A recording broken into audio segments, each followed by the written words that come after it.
বাংলাদেশি চিহ্নিত করে আমাদের অমিত শাহজি হোম মিনিস্টারের নেতৃত্বে যে আদেশ দিয়েছেন প্রতি রাজ্যের মধ্যে আসামে এখন হেমন্ত বিশ্ব শর্মা চিহ্নিত করেছে। আপনারা দেখেন ঝাড়খণ্ড, আপনারা দেখেন উত্তরপ্রদেশ, ছত্তিশগড়, পশ্চিমবঙ্গ।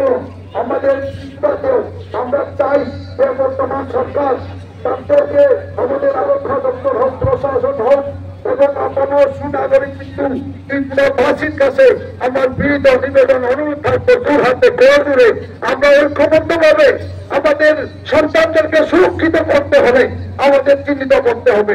কারণ ভারত রক্ষা করার দায়িত্ব ভারতের নাগরিক বন্ধুগণ, সেইটা আমাদের রক্ষা করা অবশ্যই দরকার।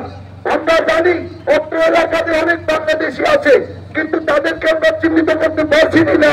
একটাই কারণ, আমরা ভারতের নাগরিক, তাদেরকে মৌলক দিতেছি, সেইটা অস্বীকার করলে হবে না। তাই আমার বক্তব্য নির্ধারিত করছি না। সবাইকে প্রণাম এবং নমস্কার জানিয়ে আমার সংক্ষিপ্ত আলোচনা এখানে শেষ করলাম। সবাইকে নমস্কার এবং প্রণাম।